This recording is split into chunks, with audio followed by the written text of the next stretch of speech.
Hello friends, my name is Dipesh and I welcome you all in my YouTube channel Dipesh Academy. Friends, जो book आती है AK Mittal की ITI की electrician theory की book है ये। इसमें जितने भी MCQ क्वेश्चंस दिए गए हैं उसको मैं कराने वाला हूँ। ये एग्ज़ाम के पॉइंट ऑफ व्यू से बहुत ही इंपॉर्टेंट है। ठीक है, चलिए फ्रेंड्स हम लोग शुरू करते हैं।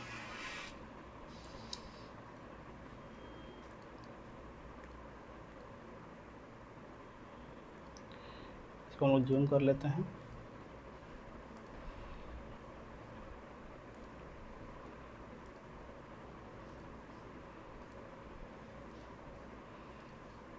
देखिए फ्रेंड्स, फर्स्ट क्वेश्चन है, निम्न में से क्या एक विद्युतकार का कर्तव्य नहीं है? तो इसमें हो जाएगा PCB परिपथ का निर्माण करना। ठीक है, निम्न में से क्या एक विद्युतकार का कर्तव्य नहीं है? तो PCB परिपथ का निर्माण करना। सेकंड क्वेश्चन है, निम्न में से कौन सा दुर्घटना का कारण नहीं है? तो वह है सुरक्षित पहनावा। ये क्या हो जाएगा? सुरक्षित पहनावा। निम्न में से कौन सा दुर्घटना का कारण नहीं है? सुरक्षित पहनावा। थर्ड क्वेश्चन है, विद्युत संपर्क में आए व्यक्ति को छुड़ाने के लिए क्या करना चाहिए? तो हमें सबसे पहले मेन स्विच को ऑफ कर देना चाहिए। विद्युत संपर्क में आए व्यक्ति को छुड़ाने के लिए हमें क्या करना चाहिए? मेन स्विच को ऑफ कर देना चाहिए। फोर्थ क्वेश्चन है, विद्युतमय तार के संपर्क में आए व्यक्ति के बचाव के लिए आप क्या प्रथम कदम उठाएंगे? तो हमें सबसे पहले क्या करना चाहिए कि उसे विद्युतमय तार से पृथक कर देना चाहिए, यानी आइसोलेट कर देना चाहिए। नेक्स्ट क्वेश्चन, एक वैद्युतिक उपकरण को विद्युत स्रोत से संयोजित करने से पूर्व निम्न में से क्या सुनिश्चित करना आवश्यक है? तो इसमें इसका ऑप्शन हो जाएगा उपरोक्त सभी, यानी सबसे पहले हमको चेक करना पड़ेगा उपकरण पूर्णतः ठीक है। सेकंड है उपकरण सप्लाई देने योग्य है। थर्ड है उपकरण का धात्विक भाग अर्थ है, यानी कि कोई भी अगर उपकरण है तो वह ठीक रूप से काम कर रहा है और उसमें सप्लाई देने पर उसमें करंट वगैरह नहीं आ रहा है, ये हमें चेक कर लेना चाहिए।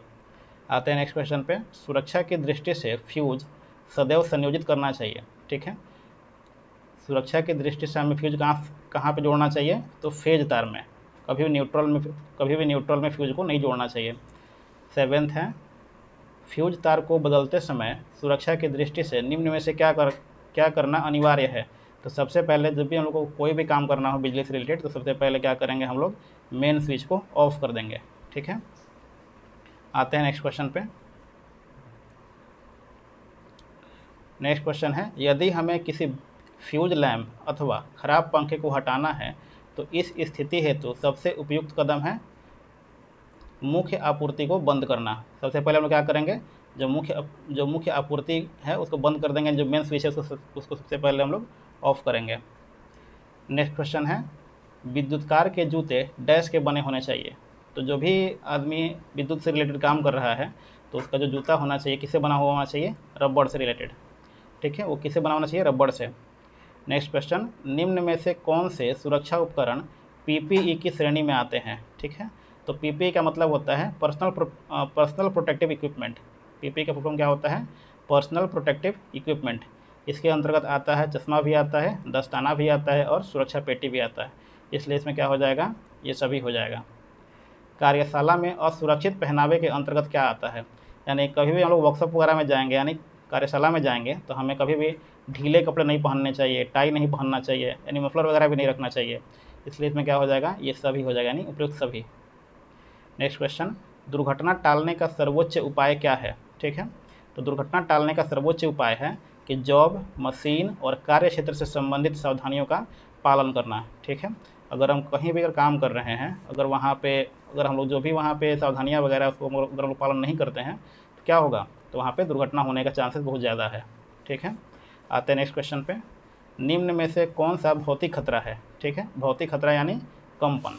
ठीक है, इसमें धूम्रपान करना नहीं होगा, क्षरण भी नहीं होगा, रेडियो सक्रियता भी नहीं होगा, इसमें क्या हो जाएगा? कंपन। आते हैं नेक्स्ट क्वेश्चन पे, किस प्रकार के व्यावसायिक स्वास्थ्य खतरे का कारण संक्रमण हो सकता है? किस प्रकार के व्यावसायिक स्वास्थ्य खतरे का कारण संक्रमण हो सकता है? तो इसका हो जाएगा जैविक नुकसान। ठीक है, आते हैं नेक्स्ट क्वेश्चन पे, वैद्युतिक सप्लाई डैश प्रकार की होती है?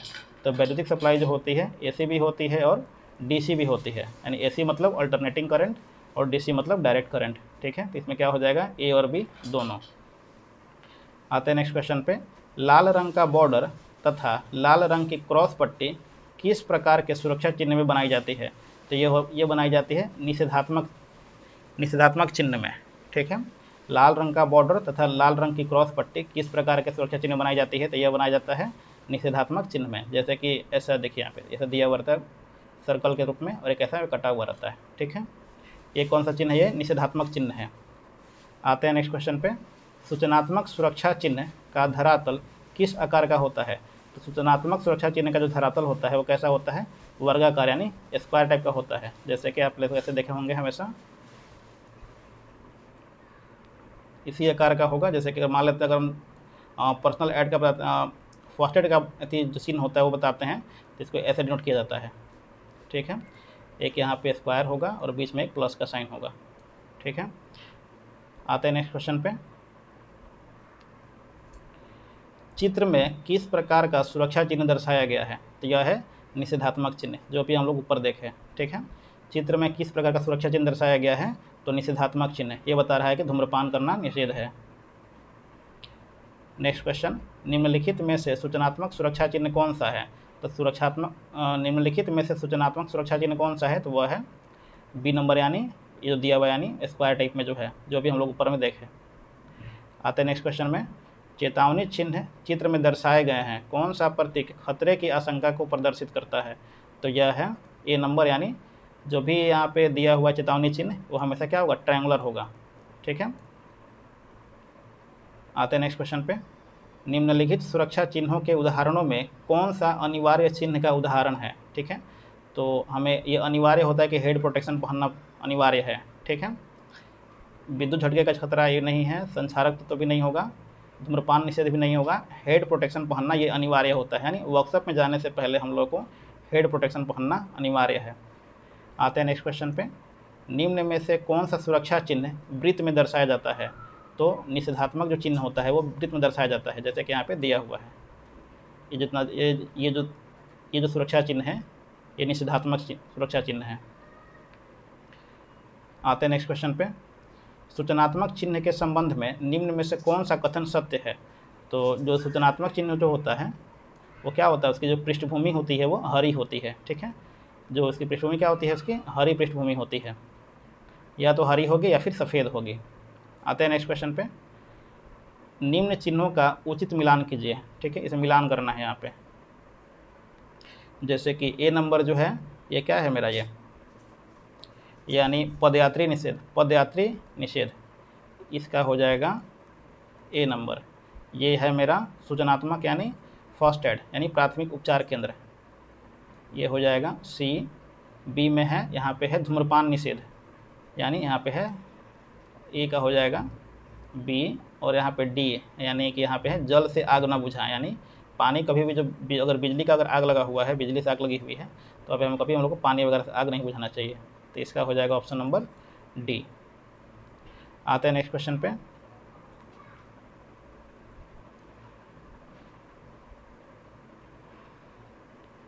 और इसमें इसके ऑप्शन हो जाएगा ये बी नंबर। नेक्स्ट क्वेश्चन, निम्न में से कौन सा चिन्ह 415 वोल्ट का खतरा को प्रदर्शित करता है? तो वह है चेतावनी चिन्ह।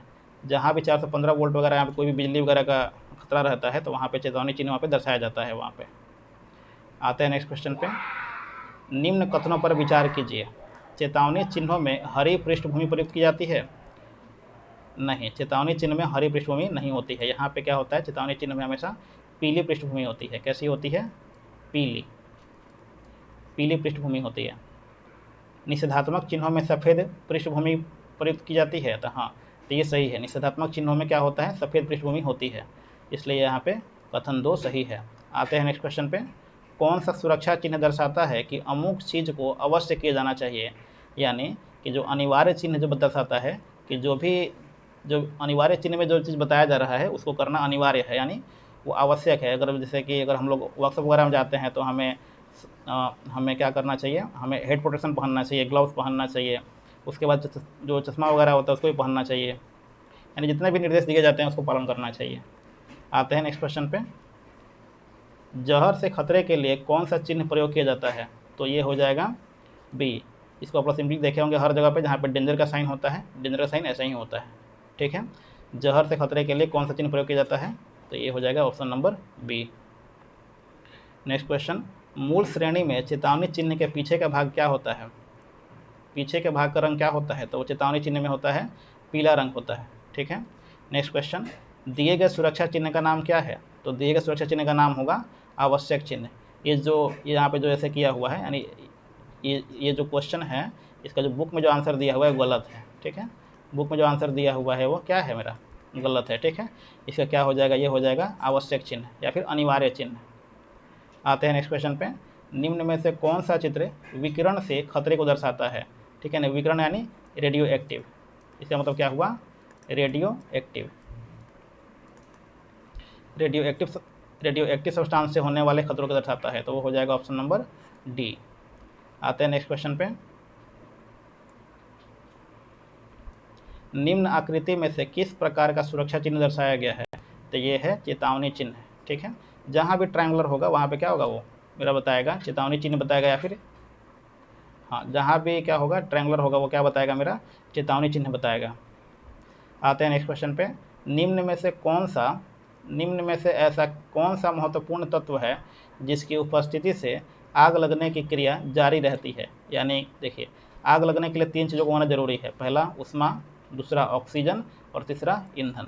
ठीक है, अगर तीनों चीज़ अगर मिलेंगे एक साथ तभी जाकर के कहीं पे आग लग सकती है। ठीक है, इसलिए क्या हो जाएगा ऑप्शन नंबर डी, यानी ये सभी हो जाएगा। आते हैं नेक्स्ट क्वेश्चन पे, विद्युत तारों में लगी आग को बुझाने के लिए प्रयोग किए जाने वाला अग्निशामक यंत्र कौन सा है? तो वह है कार्बन टेट्राक्लोराइड युक्त यंत्र। यानी जब भी विद्युत वगैरह है, यानी विद्युत अप्लायंसेस वगैरह है या फिर विद्युत से लगी हुई आग वगैरह है, उसको बुझाने के लिए हम लोग कभी भी जलयुक्त यंत्र का प्रयोग नहीं करेंगे, जल की फुहार भी नहीं मारेंगे, या फिर झाग पैदा करने वाले यंत्र भी प्रयोग वहाँ पे नहीं करेंगे। हम लोग क्या यूज़ करेंगे, कार्बन टेट्राक्लोराइड युक्त यंत्र का प्रयोग करेंगे वहाँ पे। आते हैं नेक्स्ट क्वेश्चन पे, वैद्युतिक कार्यशालाओं में आग बुझाने वाले यंत्र हेतु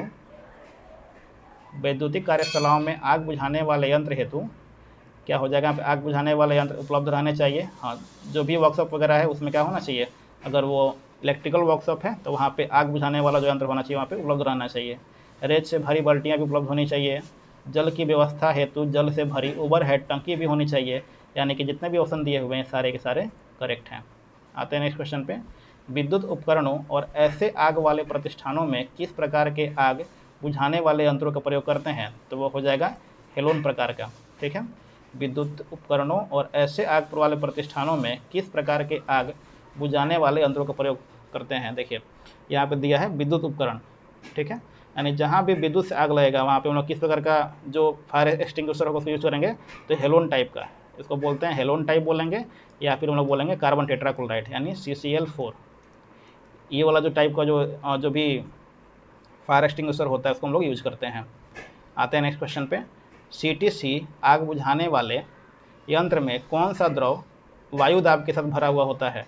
तो वह है AB और CV, यानी कार्बन टेट्राक्लोराइड भी भरा होता है उसमें, और कभी कभी ब्रोमो क्लोरो मीथेन भी भरा हुआ होता है इसमें। ठीक है, इसी को हम क्या बोलते हैं, CTC भी बोलते हैं, कार्बन टेट्राक्लोराइड फायर एक्सटिंग्विशर। आते हैं नेक्स्ट क्वेश्चन पे, पेट्रोल से लगी आग को बुझाने के लिए डैश का प्रयोग किया जाता है? तो इसमें हो जाएगा फोम प्रारूपी अग्निशामक यंत्र। ठीक है, जब भी पेट्रोल, यानी देखिए पेट्रोल यानी B टाइप, ये क्या हो जाएगा मेरा B टाइप फायर हो जाएगा। B टाइप फायर में हम लोग क्या करते हैं कि जो भी यहाँ पे फोम वगैरह होता है, फोम टाइप का जो फायर एक्सटिंग्विशर होता है उसको हम लोग यूज़ करते हैं। ठीक है, आते नेक्स्ट क्वेश्चन पे, चित्र में प्रदर्शित वर्ग D अग्नि के लिए सबसे उत्तम अग्नि बुझाने वाला यंत्र कौन सा है? देखिए यहाँ पर दिया है वर्ग D, यानी जो टाइप D जो फायर होता है वह होता है धात्विक तत्व। क्या होता है, धात्विक तत्व वगैरह में लगे हुए आग, धात्विक तत्व में लगे हुए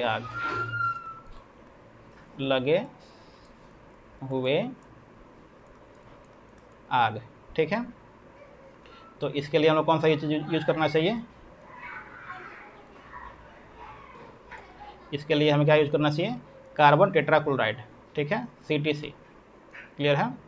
आते हैं नेक्स्ट क्वेश्चन पे, किस प्रकार का अग्निशामक यंत्र विद्युत आधारित अग्नि के लिए प्रयोग नहीं करना चाहिए? तो वह है फोम टाइप अग्निशामक यंत्र। देखिए हेलोन अग्निशामक यंत्र का प्रयोग हम लोग करते हैं, ये भी सही है। कार्बन टेट्राक्लोराइड अग्निशामक यंत्र, इसका भी प्रयोग हम लोग करते हैं, लेकिन हम लोग फोम टाइप अग्निशामक यंत्र का प्रयोग नहीं करते हैं। इसका हम लोग यूज़ करते हैं बी टाइप फायर में, ठीक है। कहाँ प्रयोग करते हैं हम लोग? बी टाइप फायर में इसका हम लोग यूज़ करते हैं। ड्राई पाउडर अग्निशामक यंत्र का भी हम लोग प्रयोग इसमें करते हैं। आते हैं नेक्स्ट क्वेश्चन पे। सामान्य रूप से विद्युत से लगी आग को बुझाने में किसका प्रयोग किया जाता है? देखिए, जो अगर थोड़ा मोड़ा अगर आग लगा हुआ है या फिर सामान्य रूप से जो आग लगा हुआ है तो उसमें हम लोग रेत का प्रयोग कर सकते हैं, लेकिन कभी भी हम लोग पानी का प्रयोग नहीं करेंगे या फिर तेल का प्रयोग उसमें नहीं करेंगे। आते हैं नेक्स्ट क्वेश्चन पे। CCl4 यानी इसको हम लोग बोलते हैं कार्बन टेट्राक्लोराइड, ठीक है ना। CCl4 का पूरा नाम क्या है? तो इसका पूरा नाम है कार्बन टेट्राक्लोराइड। आते हैं नेक्स्ट क्वेश्चन पे। सभी श्रेणी प्रकार की आग बुझाने के लिए निम्न में से किस आग बुझाने वाले यंत्र का प्रयोग किया जा सकता है? ठीक है ना। देखिए, एक क्वेश्चन दे रहा है कि सभी श्रेणी प्रकार की आग बुझाने के लिए, यानी कि वो क्या हो, ए टाइप हो या फिर बी टाइप हो या फिर सी टाइप हो या फिर डी टाइप फायर हो, यानी किसी भी टाइप का फायर हो, अगर उसको बुझाना हो तो हमें किस चीज़ का यूज़ करना चाहिए?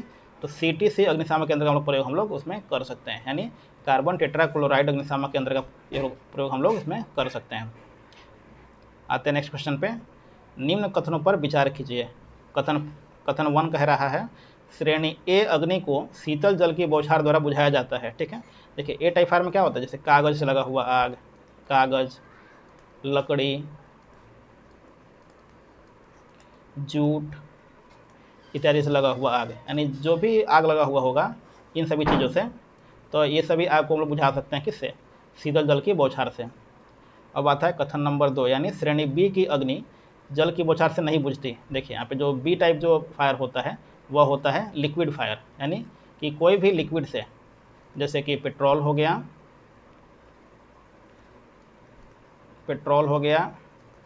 डीजल हो गया, यानी कोई भी लिक्विड टाइप जो फ्यूल होता है, अगर उससे अगर आग लगा हुआ है तो उसको हम लोग बोलते हैं बी टाइप फायर, ठीक है ना। तो बी टाइप फायर को अभी हम लोग जल से नहीं बुझाते हैं, ठीक है ना। इसके लिए हम क्या यूज़ करते हैं? फोम टाइप फायर एक्सटिंग्विशर हम लोग यूज़ करते हैं इसमें, ठीक है ना। तो इसमें क्या बोल रहा है कि बी टाइप फायर जल की बौछार से नहीं बुझती है। हाँ, तो ये भी सही है और ये भी सही है, यानी कथन 1 भी सही है और कथन 2 भी सही है। इसलिए क्या हो जाएगा? ऑप्शन नंबर सी, कथन 1 और 2 दोनों सही है। आते हैं नेक्स्ट क्वेश्चन पे। निम्न कथनों पर विचार कीजिए। कथन 1 बोल रहा है कार्बन डाइऑक्साइड गैस ज्वलन में सहायक होती है, और सेकंड कथन है ऑक्सीजन गैस ज्वलन में सहायक नहीं होती, ठीक है। ये बोल रहा है कि कार्बन डाइऑक्साइड गैस ज्वलन में सहायक होती है, नहीं, कार्बन डाइऑक्साइड गैस कभी भी ज्वलन में सहायक नहीं होती है। फर्स्ट कथन गलत है। सेकंड कथन है ऑक्सीजन गैस ज्वलन में सहायक नहीं होती, ये भी गलत है, क्योंकि ऑक्सीजन गैस जो होता है वो ज्वलन में सहायक होता है, ठीक है ना। इसलिए क्या हो जाएगा? ऑप्शन नंबर डी, यानी कथन 1 और 2 दोनों गलत है।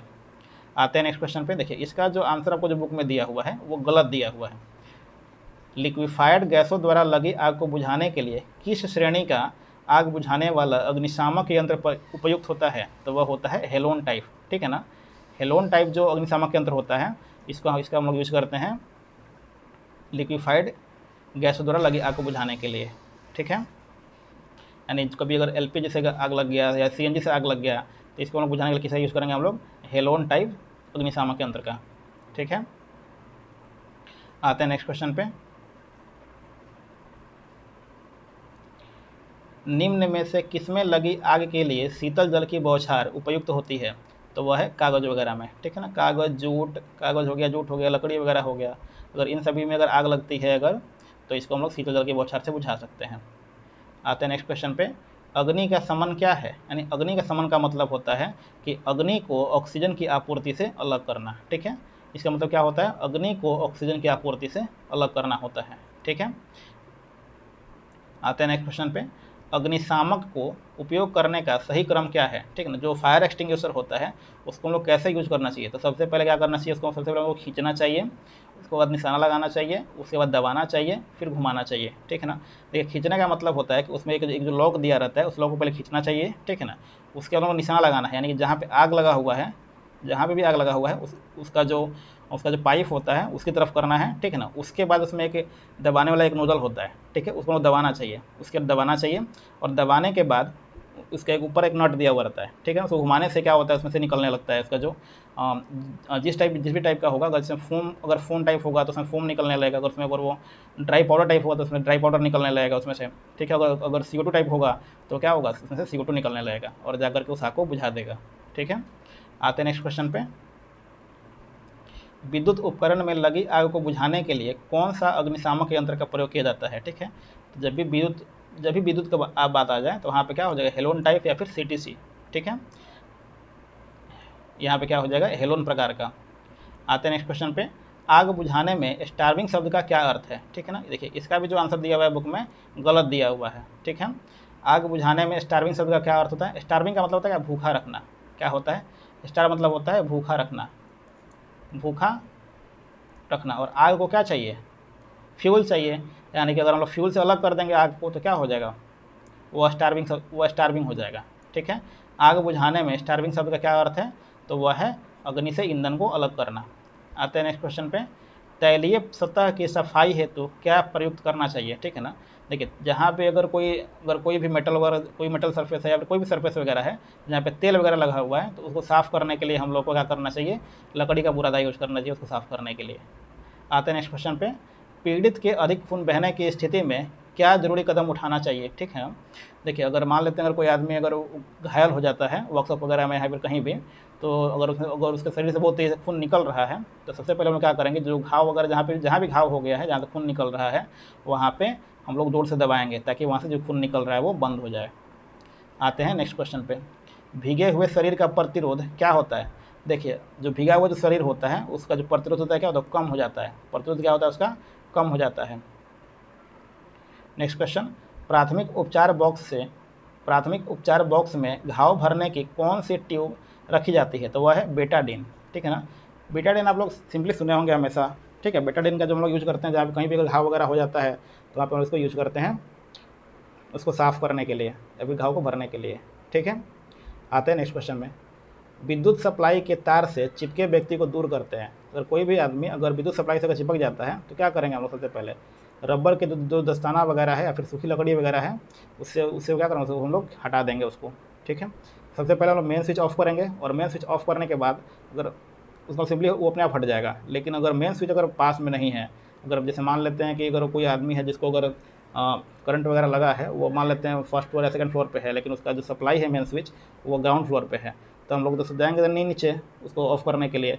तो सबसे पहले हम क्या करेंगे, वहाँ पे रबड़ के जो दस्ताना वगैरह होता है उसको पहन करके या फिर सूखी लकड़ी से उस जो तार को है उसको हम लोग अलग कर देंगे उससे, उस व्यक्ति से, ठीक है। आते हैं नेक्स्ट क्वेश्चन पे।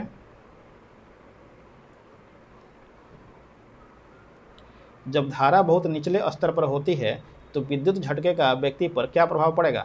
देखिए जब अगर जो भी अगर वायर वगैरह है उसमें अगर उसमें क्या होता है, उसमें जो धारा है या फिर जो करंट है बहुत कम रहता है उसमें, तो क्या होगा, वो सिंपली उसमें थोड़ा सा जलन महसूस होगा वहाँ पे, यानी संपर्क स्थान पर मामूली जलन होगी, ठीक है। अगर धारा अगर बहुत ज़्यादा रहेगा तो वहाँ पे क्या होगा, जलन वहाँ पे बहुत ज़्यादा हो जाएगा। आते हैं नेक्स्ट क्वेश्चन पे। झटके लगे व्यक्ति को निम्न में से कौन सा पेय पदार्थ नहीं पिलाना चाहिए, ठीक है ना। अगर किसी भी व्यक्ति को अगर विद्युत का झटका लगा है तो नहीं उसे हमें चाय पिलाना चाहिए, ना पानी, ना कॉफ़ी, ठीक है ना। आते हैं नेक्स्ट क्वेश्चन पे।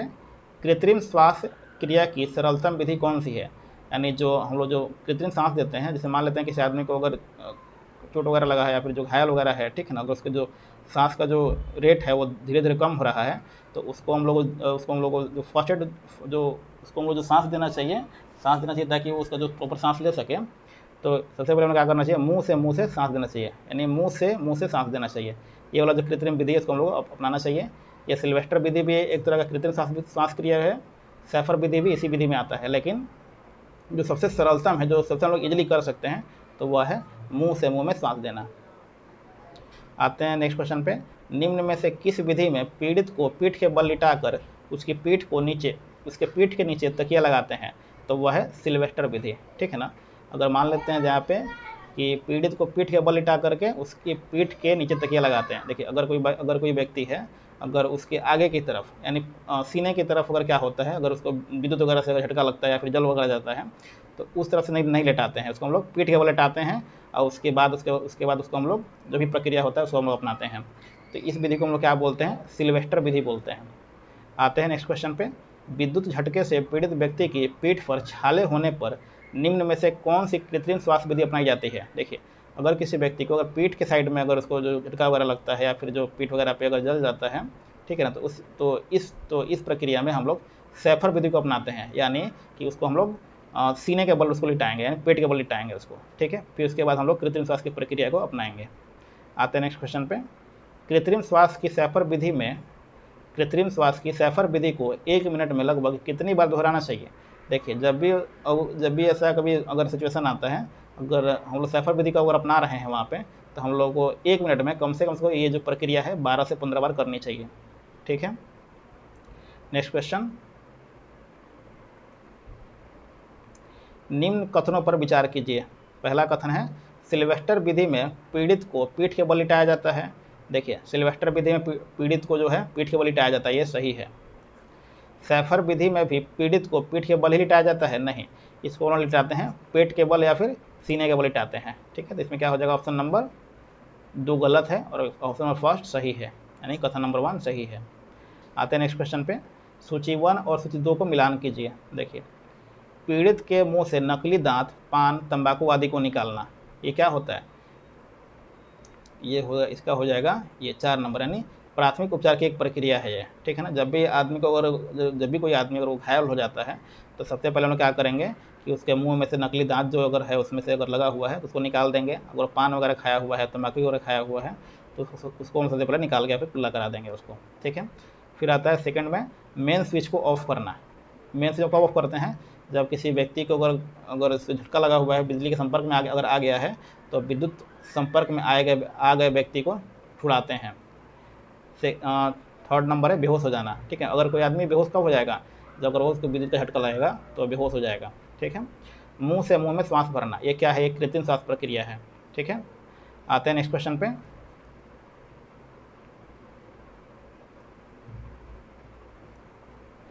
यदि किसी महिला कारीगर को मुंह से मुंह में श्वास देना हो तो उपयुक्त विधि कौन सी है। देखिए, इसका भी जो ऑप्शन दिया हुआ है बुक में वो गलत दिया हुआ है। इसका हो जाएगा स्वच्छ रुमाल का प्रयोग करना, ठीक है ना।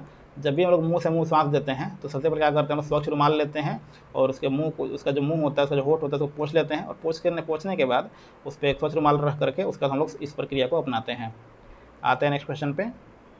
यदि एक मरीज मुंह से मुंह श्वसन प्रक्रिया पर सही प्रतिक्रिया न करे तो प्राथमिक उपचारक को क्या करना चाहिए, तो तुरंत चिकित्सा सहायता ढूंढनी चाहिए, ठीक है ना। अगर मान लेते हैं कि अगर उसका जो उसका ब्रेथ रेट है अगर वो कम होते जा रहा है, अगर जो हम लोग जो प्रक्रिया अपना रहे हैं, मुंह से मुंह श्वसन प्रक्रिया अपना रहे हैं, अगर उसमें कोई सुधार नहीं हो रहा है तो क्या करना चाहिए, तुरंत ही हम लोग को चिकित्सा सहायता ढूंढनी चाहिए, यानी डॉक्टर को बुलाना चाहिए या फिर डॉक्टर के पास लेकर के जाना चाहिए। आते हैं नेक्स्ट क्वेश्चन पे। यदि कोई पीड़ित व्यक्ति के लिए जिसकी छाती और पेट में चोट हो तो क्या किया जाएगा। अगर कोई व्यक्ति है, अगर उसकी छाती और पेट में चोट हो, ठीक है ना, तो क्या करेंगे हम लोग, इसमें सिल्वेस्टर विधि को अपनाएंगे। क्या करेंगे इसमें हम लोग, सिल्वेस्टर विधि को अपनाएंगे। नीचे दिए गए व्यक्तिगत रक्षक उपकरण का क्या नाम है। ये जो रक्षक उपकरण जो दिख रहा है ये है हैंड स्क्रीन, इसको क्या बोलते हैं लोग, हैंड स्क्रीन यानी हाथ स्क्रीन। आते हैं नेक्स्ट क्वेश्चन पे। अपशिष्ट निदान विधि कौन सी है जो गर्मी पैदा करती है। देखिए, पुनर्चक्रण भी तो ये भी नहीं होगा, खाद डालना भी नहीं होगा, हाँ भस्मीकरण होता है, ठीक है। और अपशिष्ट संघनन ये नहीं होता। भस्मीकरण का मतलब क्या होता है कि यानी जो भी अपशिष्ट वगैरह है उसको जलाना बहुत ज़्यादा अति पे आग में, ठीक है, बहुत तेज़ आग में उसको जलाना, ठीक है ना। जब भी आग जलेगा तो क्या होगा, गर्मी पैदा होगा। इसलिए क्या हो जाएगा, अपशिष्ट निदान विधि कौन सी है जो गर्मी पैदा करती है, तो वो हो जाएगा भस्मीकरण। आते हैं नेक्स्ट क्वेश्चन पे।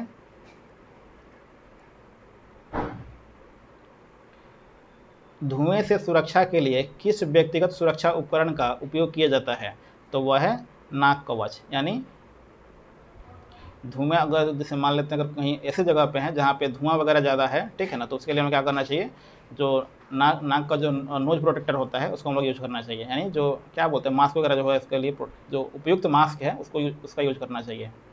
आते हैं नेक्स्ट क्वेश्चन पे। वह कौन सी अवशिष्ट निदान विधि है जो ऊर्जा को बचाती है, ठीक है ना। जो अवशिष्ट निदान विधि कौन सी है, तो वह है पुनः चक्रण, ठीक है ना। वो क्या करती है, ऊर्जा को वो बचाती है। आते हैं नेक्स्ट क्वेश्चन पे।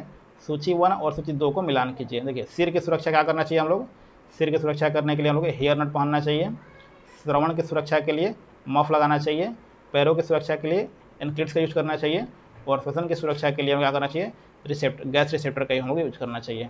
ठीक है, इसका ऑप्शन नंबर हो जाएगा बी। आते हैं नेक्स्ट क्वेश्चन पे।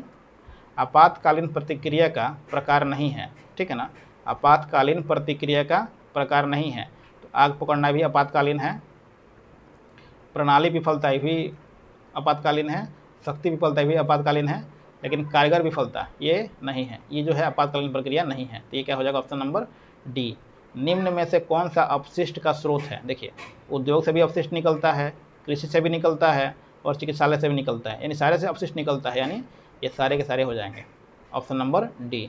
आते हैं नेक्स्ट क्वेश्चन पे। निम्न में से किस अपशिष्ट निदान विधि में ऊर्जा की बचत होती है? तो वो हो जाएगा पुनःचक्रण। इस क्वेश्चन हम लोग ऊपर भी कर चुके हैं। ठीक है फ्रेंड्स, अगर आप लोगों को अगर कोई दिक्कत है इसमें, तो यहाँ पे आंसर इसमें दिया हुआ है, इस यहाँ से भी आप लोग मिला सकते हैं, लेकिन बुक में जो है कुछ कुछ आंसर इसमें गलत दिया हुआ है। ठीक है, क्लियर है? चलिए friends, thank you for watching this video and have a nice day. जय हिंद।